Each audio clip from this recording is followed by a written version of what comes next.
Big political news.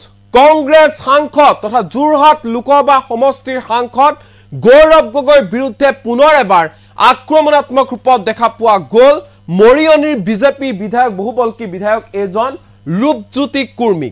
এবাৰ ৰূপজ্যোতি কুৰ্মীৰ মন্তব্য যে গৌৰৱ গগৈক যোৰহাটৰ জনতাই আবেগত ভোট দিছিল। পুনৰবাৰ কৈছো বহুবলকী বিজেপি বিধায়ক ৰূপজ্যোতি কুৰ্মীৰ মন্তব্য যে গৌৰৱ গগৈক যোৰহাটৰ জনতাই আবেগত ভোট দিছিল।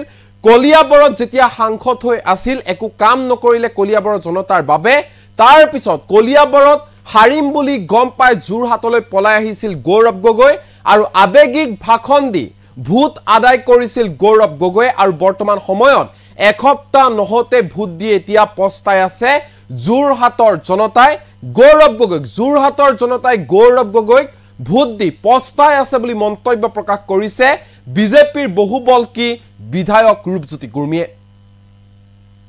এই মুহূৰ্তত জনাইছো বিগ পলিটিক্যাল নিউজ। গৌৰৱ গগৈক যোৰহাটৰ জনতাই আবেগত ভোট দিছিল এই মন্তব্য কৰিছে ৰূপজ্যোতি কুৰ্মীয়ে। যোৰহাটবাসীয়ে সময়ত বুজিব গৌৰৱ গগৈক ভোট দি কি ভুল কৰিলে। গৌৰৱ গগৈক আবেগত ভোট দিলে যোৰহাটৰ জনতাই আৰু এসপ্তাহতে পস্তাই আছে মোহভংগ ঘটিছে যোৰহাটৰ জনতাৰ। কলিয়াবৰবাসীয়ে গৌৰৱক হৰুৱাম বুলি মন বান্ধি লৈছিল আৰু সেইবাবে যোৰহাটলৈ পলাই আহিছিল গৌৰৱ গগৈ। এই মন্তব্য কৰিছে ৰূপজ্যোতি কুৰ্মীয়ে। আবেগিক ভাষণ দি জয়ী হ'ব পাৰিলে গৌৰৱ গগৈ যোৰহাটত আবেগিক ভাষণ দি আকৃষ্ট কৰিলে জনতাক গৌৰৱ গগৈ। যেতিয়া গৌৰৱ গগৈয়ে সময় দিব নোৱাৰিব সমষ্টিত তেতিয়া জনতাই বুজিব যে কি ভুল কৰিলে জনতাই। গৌৰৱ গগৈক পুনৰ এনেধৰণে কটাক্ষ কৰিছে বিজেপি বিধায়ক ৰূপজ্যোতি কুৰ্মীয়ে। ইয়াৰ পূৰ্বেও দেখিবলৈ পোৱা গৈছিল যে ৰূপজ্যোতি কুৰ্মীয়ে নিৰ্বাচনত গৌৰৱ গগৈ জয়ী হোৱাৰ পিছতে মন্তব্য প্ৰকাশ কৰিছিল যে গৌৰৱ গগৈ কেনেধৰণে জয়ী হ'ল সেয়া তেওঁ নাজানে। গৌৰৱ গগৈ জয়ী হোৱা সাংসদ নহয়, কেয়া আঙুলিৰে লিখি দিম বুলিও মন্তব্য প্ৰকাশ কৰিছিল ৰূপজ্যোতি কুৰ্মীয়ে। আৰু তাৰ পিছত আজি পুনৰ এনেধৰণে আক্ৰমণাত্মক ৰূপত দেখিবলৈ পোৱা গৈছে ৰূপজ্যোতি কুৰ্মী গৌৰৱ গগৈৰ বিৰুদ্ধে। গৌৰৱ গগৈ সন্দৰ্ভত ৰূপজ্যোতি কুৰ্মীৰ মন্তব্য যেতিয়া গৌৰৱ গগৈ নিজৰ সমষ্টিত অৰ্থাৎ যোৰহাট লোকসভা সমষ্টিত সময় দিব নোৱাৰিব তেতিয়া গম পাব যে কি ভুল কৰিলে যোৰহাটৰ জনতাই। গৌৰৱ গগৈক যোৰহাটৰ জনতাই আবেগত ভোট দিছিল বুলি তাৎপৰ্যপূৰ্ণ মন্তব্য কৰিছে ৰূপজ্যোতিয়ে। যোৰহাটবাসীয়ে সময়ত বুজিব গৌৰৱ গগৈক ভোট দি কি ভুল কৰিলে। মাত্ৰ এসপ্তাহতে মোহভংগ হৈছে বুলি মন্তব্য কৰিছে যোৰহাটৰ জনতাই পস্তাই আছে বুলি মন্তব্য প্ৰকাশ কৰিছে ৰূপজ্যোতি কুৰ্মীয়ে। পলম নকৰো কি কৈছে ৰূপজ্যোতিয়ে গৌৰৱ গগৈ সন্দৰ্ভত শুনো আহক। যোৰহাট লোকসভা সাংসদজনৰ এই কেইটামান দিন এসপ্তাহ ভালদৰে নহওঁতে ৰাইজৰ এতিয়া মোহভংগ হৈছে আৰু লাহে লাহে ৰাইজে বুজিব যে তেওঁলোকে আবেগ এটা পৰিৱেশত বহুজনে ভোট দিলে কিন্তু প্ৰকৃতত তেওঁ যেতিয়া সময় নিদিব তেওঁ যেতিয়া নাহিব যিটো কলিয়াবৰ লোকসভা ৰাইজক কৰাৰ বাবে কলিয়াবৰ লোকসভা ৰাইজে তেওঁক আহিলে হৰুৱাম বুলি তেওঁলোকে পণ বান্ধি লৈছিল আৰু সেয়াৰ কাৰণে তাত যাবলৈ সাহস নকৰিলে গৌৰৱ গগৈ ডাঙৰীয়াই। আজি গৌৰৱ গগৈ ডাঙৰীয়াই ইয়াত বিভিন্ন ধৰণৰ আবেগিক ভৰা ভাষণ দি পেলাই ইয়াত জিকাটো জিকি গ'ল কিন্তু ৰাইজক যেতিয়া সময় দিব নোৱাৰিব এই কথাবোৰ নিশ্চয় আহিব, মানুহে উত্তৰ দিব। থাকিল কথা ২৬ চন মই এইটোৱে কওঁ ভূপেন বৰা ডাঙৰীয়াক তেওঁ দুবাৰ নিজৰ সমষ্টিত হাৰিছে। লোকসভাত হৰাটো গন্তি কৰিলে ৩বাৰ হাৰিলে। এইবাৰ চতুৰ্থবাৰৰ বাবে তেওঁ নাহৰক আমি বিচাৰোঁ, তাৰ কাৰণে তেওঁ প্ৰস্তুতি চলাওক। এই কোনোবা প্ৰধানমন্ত্ৰী আহিব আমুক আহিব সেইবোৰ তেওঁলোক নভাবে ভাল, কাৰণ যেনেধৰণে দেশৰ প্ৰধানমন্ত্ৰী নৰেন্দ্ৰ মোদী ডাঙৰীয়া তৃতীয়বাৰৰ বাবে প্ৰধানমন্ত্ৰী হৈছে যিবোৰ অকণমান কিবা আমাৰ যদি থাকি গৈছিলে কৰিবলগীয়া কাম সেইখিনি কৰি মেলি আমিতো 10 বছৰ 15 বছৰ 20 বছৰলৈকে আকৌ কেন্দ্ৰত চৰকাৰ চলোৱা লৈ পেলাই পৰিকল্পনা আৰম্ভ হ'লেই ৰাজ্যটো ঠিক তেনে পৰিকল্পনা লৈ পেলাই আমি আৰম্ভ কৰিলোঁ কাম আমাৰ যাত্ৰা এই লোকসভা নিৰ্বাচনৰ ফলাফলৰ পিছতে। সেইকাৰণে ভূপেন বৰাক মই এইটোৱে কওঁ পদবীটো এৰক পাৰিলে আৰু তেওঁ নিজৰ সমষ্টিত অলপ মনোযোগ। যোৰহাট লোকসভা সাংসদজনৰ এই কেইটামান দিন এসপ্তাহ ভালদৰে নহওঁতে ৰাইজৰ এতিয়া মোহভংগ হৈছে আৰু লাহে লাহে ৰাইজে বুজিব যে তেওঁলোকে আবেগ এটা পৰিৱেশত বহুজনে ভোট দিলে কিন্তু প্ৰকৃতত তেওঁ যেতিয়া সময় নিদিব তেওঁ যেতিয়া নাহিব যিটো কলিয়াবৰ লোকসভা ৰাইজক কৰাৰ বাবে কলিয়াবৰ লোকসভা ৰাইজে তেওঁক আহিলে হৰুৱাম বুলি তেওঁলোকে পণ বান্ধি লৈছিল আৰু সেয়াৰ কাৰণে তাত যাবলৈ সাহস নকৰিলে গৌৰৱ গগৈ ডাঙৰীয়াই। আজি গৌৰৱ গগৈ ডাঙৰীয়াই ইয়াত বিভিন্ন ধৰণৰ আৱেগিক ভৰা ভাষণ দি পেলাই ইয়াত জিকাটো জিকি গ'ল, কিন্তু ৰাইজক যেতিয়া সময় দিব নোৱাৰিব এই কথাবোৰ নিশ্চয় আহিব, মানুহে উত্তৰ দিব। থাকিল কথা ২৬ চন, মই এইটোৱে কওঁ ভূপেন বৰা ডাঙৰীয়াক, তেওঁ দুবাৰ নিজৰ সমষ্টিত হাৰিছে। লোকসভাত হৰাটো গন্তি কৰিলে ৩বাৰ হাৰিলে, এইবাৰ চতুৰ্থবাৰৰ বাবে তেওঁ নাহৰক আমি বিচাৰোঁ, তাৰ কাৰণে তেওঁ প্ৰস্তুতি চলাওক। এই কোনোবা প্ৰধানমন্ত্ৰী আহিব, আমুক আহিব, সেইবোৰ তেওঁলোক নভাবে ভাল। কাৰণ যেনেধৰণে দেশৰ প্ৰধানমন্ত্ৰী নৰেন্দ্ৰ মোদী ডাঙৰীয়া তৃতীয়বাৰৰ বাবে প্ৰধানমন্ত্ৰী হৈছে, যিবোৰ অকণমান কিবা আমাৰ যদি থাকি গৈছিলে কৰিবলগীয়া কাম, সেইখিনি কৰি মেলি আমিতো 10 বছৰ 15 বছৰ 20 বছৰলৈকে আকৌ কেন্দ্ৰত চৰকাৰ চলোৱা লৈ পেলাই পৰিকল্পনা আৰম্ভ হ'লেই, ৰাজ্যটো ঠিক তেনে পৰিকল্পনা লৈ পেলাই আমি আৰম্ভ কৰিলোঁ কাম, আমাৰ যাত্ৰা এই লোকসভা নিৰ্বাচনৰ ফলাফলৰ পিছতে।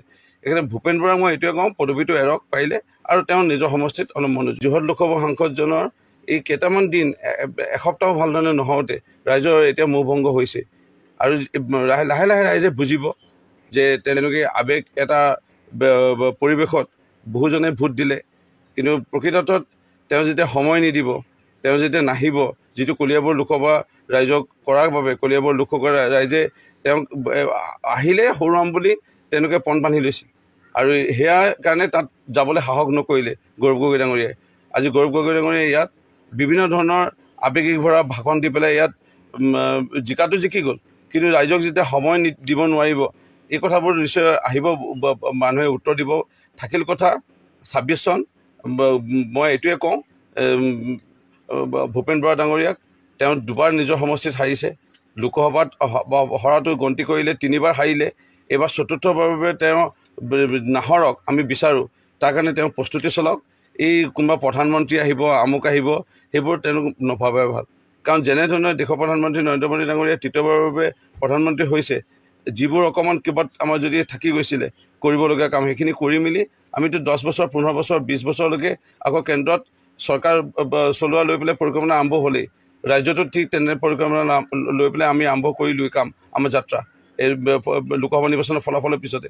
সেইকাৰণে ভূপেন বৰাক মই এইটোৱে কওঁ, পদবীটো এৰক পাৰিলে, আৰু তেওঁ নিজৰ সমষ্টিত অলপ মনোযোগ। যোৰহাট লোকসভা সাংসদজনৰ এই কেইটামান দিন এসপ্তাহ ভালধৰণে নহওঁতে ৰাইজৰ এতিয়া মোহভংগ হৈছে, আৰু লাহে লাহে ৰাইজে বুজিব যে তেওঁলোকে আৱেগ এটা পৰিৱেশত বহুজনে ভোট দিলে, কিন্তু প্ৰকৃতত তেওঁ যেতিয়া সময় নিদিব, তেওঁ যেতিয়া নাহিব, যিটো কলিয়াবৰ লোকসভা ৰাইজক কৰাৰ বাবে কলিয়াবৰ লোকসভা ৰাইজে তেওঁক আহিলে হৰুৱাম বুলি তেওঁলোকে পণ বান্ধি লৈছিল, আৰু সেয়াৰ কাৰণে তাত যাবলৈ সাহস নকৰিলে গৌৰৱ গগৈ ডাঙৰীয়াই।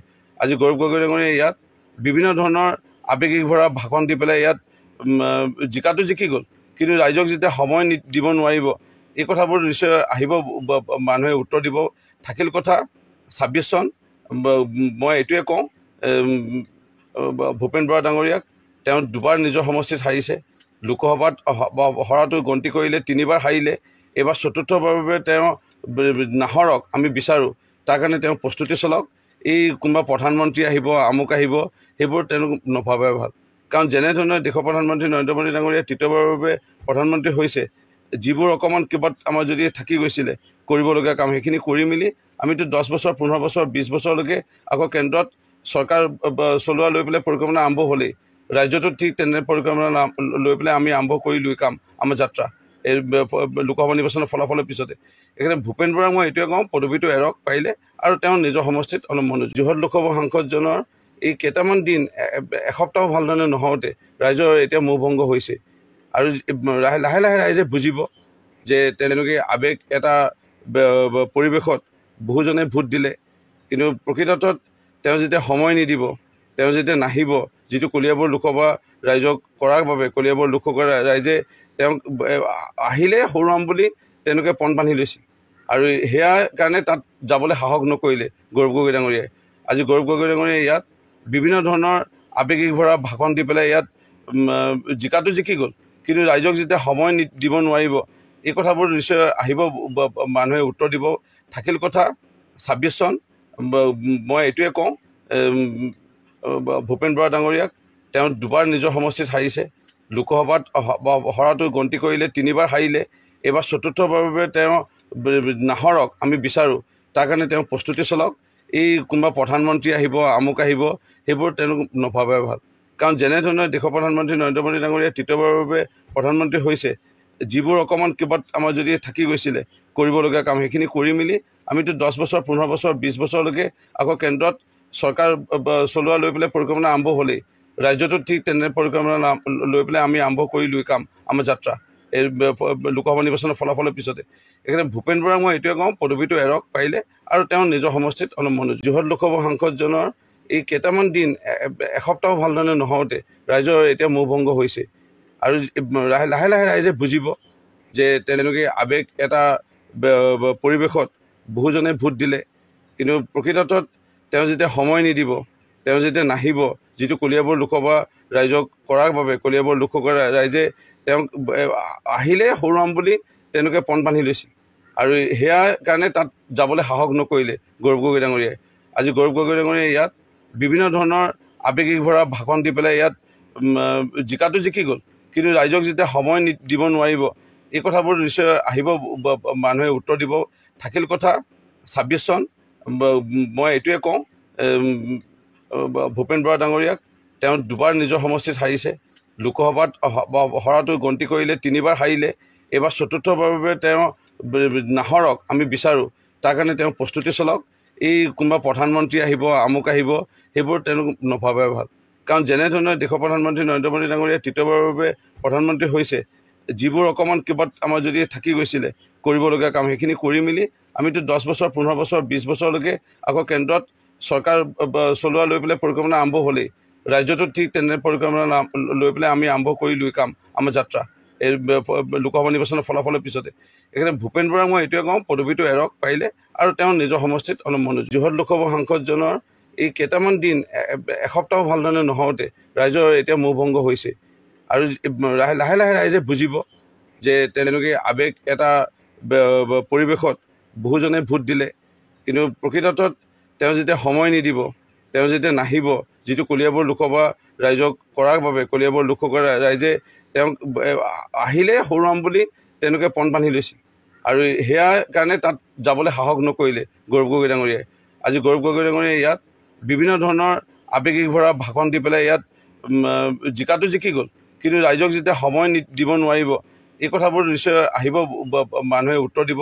থাকিল কথা 26 চন, মই এইটোৱে কওঁ, ভূপেন বৰা ডাঙৰীয়াক তেওঁ দুবাৰ নিজৰ সমষ্টিত হাৰিছে। লোকসভাত হৰাটো গন্তি কৰিলে 3বাৰ হাৰিলে, এইবাৰ চতুৰ্থবাৰৰ বাবে তেওঁ নাহৰক আমি বিচাৰোঁ। তাৰ কাৰণে তেওঁ প্ৰস্তুতি চলাওক।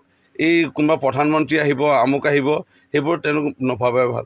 কাৰণ যেনেধৰণে দেশৰ প্ৰধানমন্ত্ৰী নৰেন্দ্ৰ মোদী ডাঙৰীয়া তৃতীয়বাৰৰ বাবে প্ৰধানমন্ত্ৰী হৈছে, যিবোৰ অকণমান কিবা আমাৰ যদি থাকি গৈছিলে কৰিবলগীয়া কাম, সেইখিনি কৰি মেলি আমিতো 10 বছৰ, 15 বছৰ, 20 বছৰলৈকে আকৌ কেন্দ্ৰত চৰকাৰ চলোৱা লৈ পেলাই পৰিকল্পনা আৰম্ভ হ'লেই। ৰাজ্যটো ঠিক তেনে পৰিকল্পনা লৈ পেলাই আমি আৰম্ভ কৰিলোঁ কাম, আমাৰ যাত্ৰা এই লোকসভা নিৰ্বাচনৰ ফলাফলৰ পিছতে। সেইকাৰণে ভূপেন বৰাক মই এইটোৱে কওঁ, পদবীটো এৰক পাৰিলে, আৰু তেওঁ নিজৰ সমষ্টিত অলপ মনোযোগ। যোৰহাট লোকসভা সাংসদজন